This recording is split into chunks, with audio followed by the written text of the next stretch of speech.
Hola semuanya, pada sore hari ini kita akanlah melanjutkan Tonghua dari Jet Dynasty, tepatnya untuk episode 8, yaitu episode terbaru. Bagi yang belum menonton, kalian boleh tonton part sebelumnya, linknya ada di kolom deskripsi. Dan bagi ingin maraton, playlistnya telah Mimin buatkan. Jadi langsung saja kita masuk ke dalam ceritanya. Setelah dari semua itu, mereka langsunglah berdiskusi karena posisi mereka juga sungguh begitu sulit dan formasi perlindungan sekte Wandu sudahlah tidak begitu berguna. Tetapi bagi Xiaofan, kalau formasi perlindungan sekte Wandu sebetulnya masih bisa untuklah digunakan, dikarenakan untuk formasinya telah terhubung dengan penggunungan dan air yang berada di sekitarnya. Jadi ya, jika mereka bisa menemukan 4 titik secara langsung, maka formasi ini akan kembali aktif. Dan mereka berempat langsunglah menoleh ke arah salah satu pria berjubah hitam dengan mempertanyakan, bisakah disimpulkan di mana letak urat spiritual tersebut? Dia membalas, tentu saja. Sedangkan di tempat Jin Wuyan, mereka semua benar-benar terbantai. Tetapi ada salah satu burung gagak yang mencoba memperlihatkan adanya sebuah tongkat berwarna hijau dan tetaplah menyala. Mungkin ya ini milik dari Jin Wuyan dan dia sama sekali belumlah meninggoy. Sedangkan untuk para binatang iblis masihlah baku hantam dengan beberapa pasukan Raja Hantu. Beruntungnya saja wakil ketua yang tak lain adalah Xiaofan berhasil untuklah membantu mereka dengan cara menghancurkan tebing-tebing yang berada di sekitar, membuat para binatang iblis tidak bisa untuklah memasukinya. Setelah berasa begitu aman ya, mereka semua yang berada di garis terdepan dipersilakan untuklah mundur dan membentuk formasi pertahanan kembali. Lantas ya, mereka langsunglah mundur. Sedangkan untuk sang Raja Hantu dengan begitu mudah menghancurkan seluruh para binatang iblis yang telah berada di sekitarnya. Dan Xiaofan melaporkan satu-satunya pintu masuk binatang iblis telah dihancurkan. Dan kini mereka cukuplah aman meskipun sebetulnya mereka juga terjebak di tengah-tengah guys. Begitu juga dengan Nyonya Jinping juga ikutan beraksi. Seluruh para binatang iblis berhasil untuklah dimusnahkan dengan begitu cepat. Tetapi tampaknya mereka berdua masih mempunyai rencana yang lain. Dia meminta kepada si Raja Hantu dengan berkata sudah waktunya dan dia haruslah menepati janjinya, dan dia menjawab, aku akanlah menepati janjinya. Sembari mengeluarkan lonceng giok milik dari Biao, yang dimana kita tahu kalau lonceng itu terdapat jiwa dari Biao dan ini akanlah dihancurkan. Lantas ya Nyonya Jin meminta kepadanya untuklah gunakan sekarang juga. Yang ternyata untuk lonceng Biao ini bisa dijadikan sebagai sumber daya untuklah membentuk sebuah formasi perlindungan sekte guys. Tetapi ini sama saja seperti mengorbankan.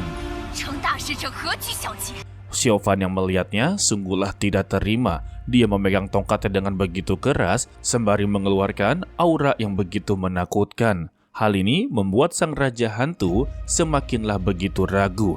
Padahal dalam hatinya, dia juga inginlah melepaskan Biao, tetapi bukan cara yang seperti ini.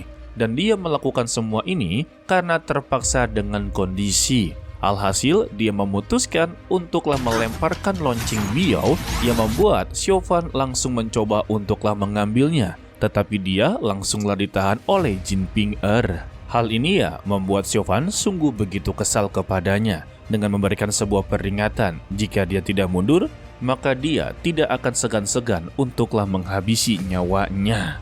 Tetapi peringatan tersebut sungguh tidak didengarkan.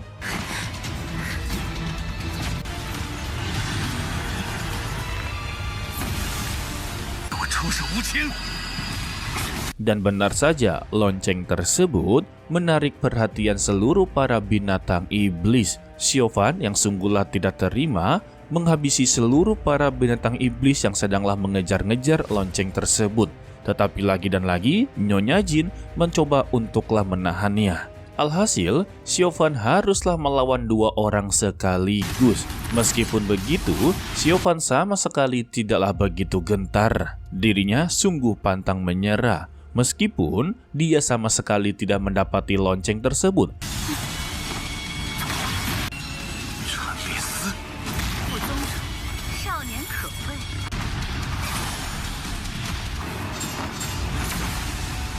Dan secara tiba-tiba lonceng ini berada di tangannya Jin Ping-er dan diberikan kepada ketuanya. Dan siapa sangka lonceng tersebut bukan untuklah formasi perlindungan sekte, melainkan lonceng ini akan dia gunakan sebagai peningkatan kultivasinya atau dia inginlah menerobos.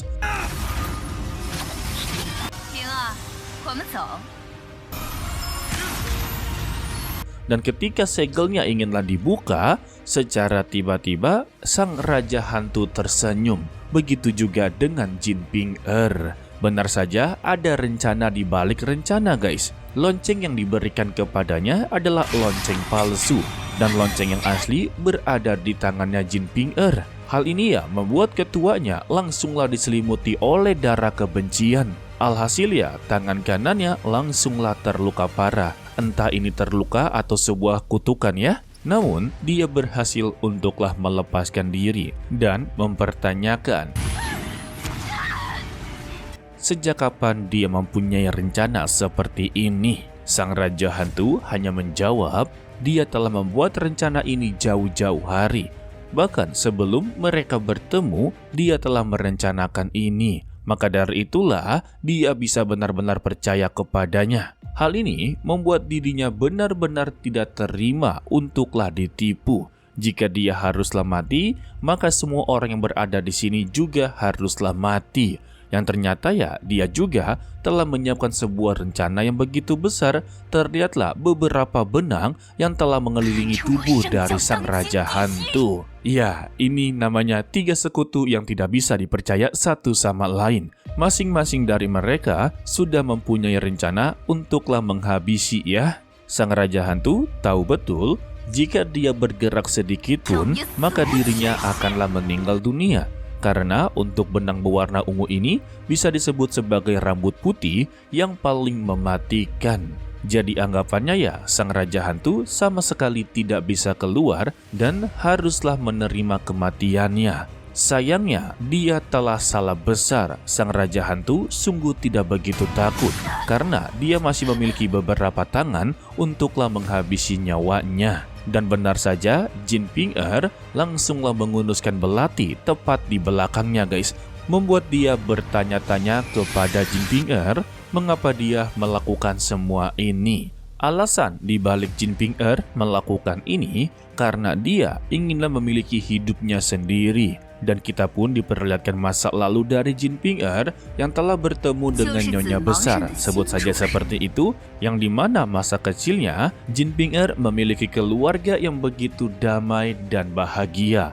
Tetapi dengan kedatangan sosok satu ini membuat situasinya benar-benar berubah. Para anak kecil dikumpulkan menjadi satu dan dia hanya akan mengambil satu orang saja. Tetapi dalam pengambilan tersebut ya, mereka harus saling menghabisi satu sama lain. Jadi, siapa yang bisa bertahan lebih lama, maka mereka akanlah menang. Konsepnya sama seperti winner-winner chicken dinner. Dan Jin Ping-er telah menunggu ini selama 20 tahun untuklah membalaskan dendam teman-temannya. Dan yang lebih mengejutkan, Siofan menyadari kalau Jin Ping-er adalah pembantai tersembunyi yang dimiliki oleh sekte Raja Hantu guys. Wah, plot twist sekali ya. Jadi ya bisa dikatakan untuk selama ini Jin Ping-er bukanlah bekerja dengan sektenya, melainkan bekerja kepada sekte Raja Hantu. Dan karena sudah tidak ada penghambat, Raja Hantu langsunglah memulai rencananya. Dan sang penyihir langsunglah membentuk sebuah formasi pengorbanan. Siofan menjadi begitu terkejut dengan rencana yang sama sekali tidak dia ketahui dan mempertanyakan kepada Raja Hantu bagaimana dengan anggotanya karena mereka juga akanlah terkena imbasnya. Dan ternyata ya sang Raja Hantu tetap akanlah melakukannya. Karena untuk mendapati hal-hal yang begitu besar, maka sebuah pengorbanan juga haruslah dilakukan. Berarti guys, sebagian besar anggota sekte Raja Hantu akanlah dikorbankan. Lalu dia mengeluarkan tungku dan berubah menjadi besar untuklah menyerap seluruh makhluk hidup yang berada di sekitarnya. Mau itu orang yang telah meninggal atau sama sekali tidak, mereka akanlah terkena imbasnya. Xiaofan sungguh tidak mengerti sebenarnya apa yang direncanakan oleh sang Raja Hantu. 你最后的计划又在苦等的下的第一步。 Dan dia berkata ya, ini adalah rencana terakhir dirinya untuklah sektenya benar-benar begitu mendominasi. Dan Xiaofan tidak akanlah menghalanginya. Hanya saja dia tidak terima untuk beberapa anggotanya juga terkena imbas. Dia memutuskan untuklah melanggar perintah dari Raja Hantu. Dia akanlah menyelamatkan anggota-anggotanya. Beruntungnya saja ya, si Raja Hantu mempersilakannya, tetapi dia diberikan waktu setengah batang dupa. Jika tidak, maka semua makhluk hidup yang berada di sekelilingnya akanlah tersedot. Begitu juga dengan dirinya. Jadi pada intinya, Xiaofan diberikan dua pilihan, ikut dengan dirinya atau tetap berada di sini dan berjuang mati-matian dengan anggotanya guys. Dan Xiaofan memilih untuklah pilihan kedua. Dia akan tetap berada di sini bersama anggotanya. Sehingga Xiaofan menghabisi seluruh para binatang iblis dengan tongkat darahnya.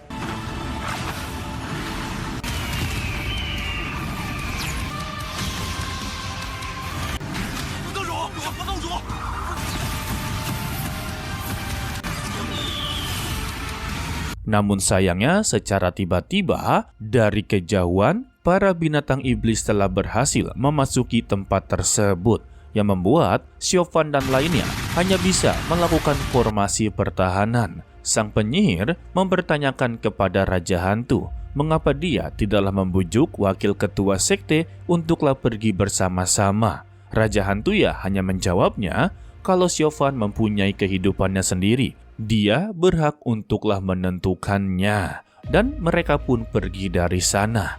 Alasan mereka pergi ya untuklah berjaga-jaga agar mereka tidaklah ikut-ikutan tersedot ya.